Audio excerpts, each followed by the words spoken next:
my fellows, hope you're doing well. Today we're going to talk about care requirements for the Hoya linearis. I got quite a number of comments from my top trailing Hoyas video requesting for this, so here we go. If you're into this particular Hoya, you'll know that they're not the easiest to come by, which is why it's a little nerve-wracking to own because, we want to make sure that we can keep it alive.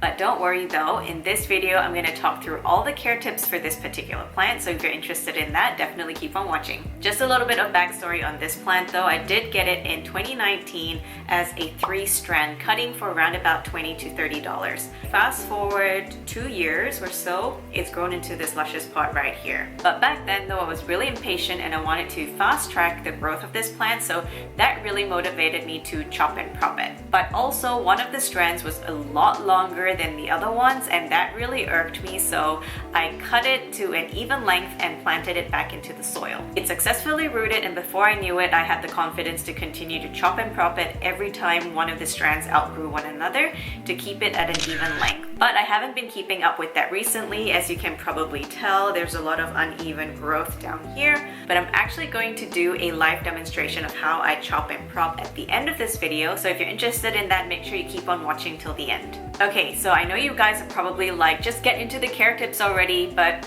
wait, just let me do my intro real quick. For those of you who are new around here, my name is Grace and I post plant videos every week. So if you're a houseplant lover like me, join the family and hit that subscribe button. Alright, as per usual, I'm going to break down this video into my usual categories. We'll go through light, water, soil mix, temperature, humidity, fertilizer, flowering, and propagation. Timestamps are going to be in the description box below in case you want to come back next time to revisit a certain section.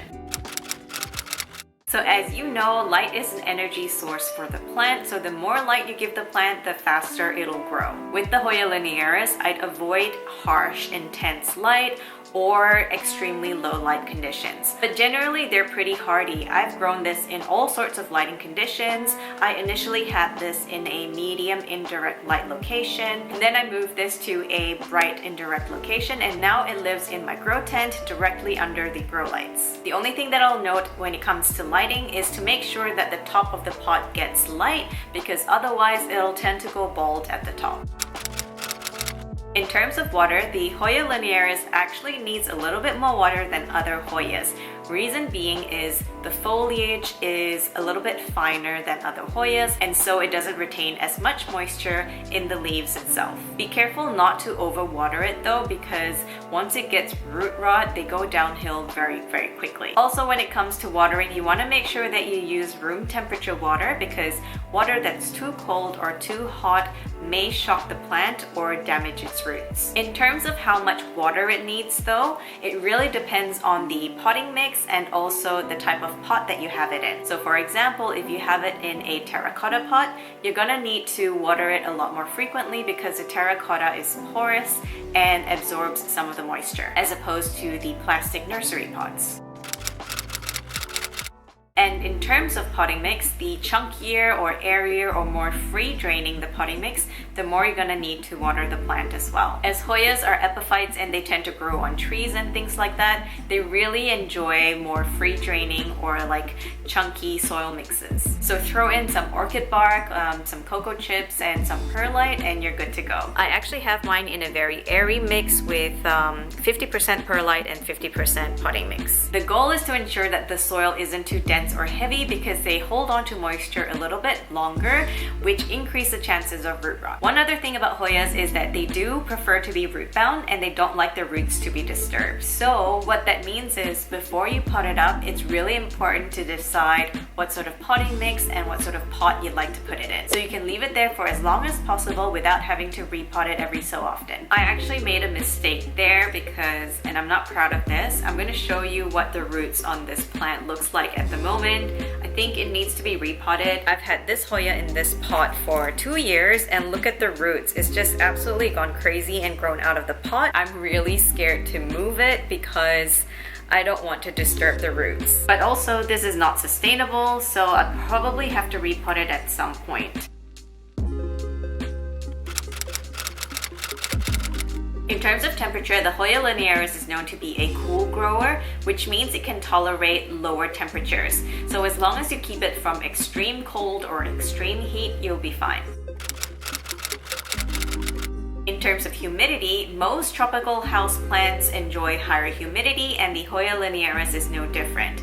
However, I will say that it's not too fussy when it comes to humidity, and it can actually tolerate like 40 or 50%. If you found this video to be helpful so far, please spread the love and hit the like button. Also, you guys were asking for a pest management video, so if you want to see that, make sure you are subscribed and ring the notification bell because it's going to be out next week. As far as fertilizing goes, I personally use worm castings in the potting mix, but I also use worm wee as a liquid fertilizer every other time I water my plant. Yes, I tend to use a lot of worm excrements to fertilize my plants, but you can use whatever else you have to hand. Hoya linearis has really pretty white flowers that gives off a sort of lemony scent. Mine hasn't flowered for me yet, but it did put out some peduncles, which I will show you. I keep hoping that they will actually end up flowering, but they never do, and they keep blasting off for some reason. I'm not quite sure why, but it could be because of my inconsistent watering, or it also might be the fact that it needs to be repotted. Who knows? But if you know, please leave me a comment below. Oh, and if you're wondering how to get it to flower, I heard that they only do so when they're stressed. So if you underwater it, or if it's like really root bound like this one, or if it's under attack by mealybugs, they'll tend to put out some peduncles as well. I did find mealybugs on this plant a couple of weeks ago when it was putting out peduncles like crazy, but I have managed to treat it. It's free of mealybugs now, and again, like I said, the pest management video will be out next week, so make sure you keep an eye out for that.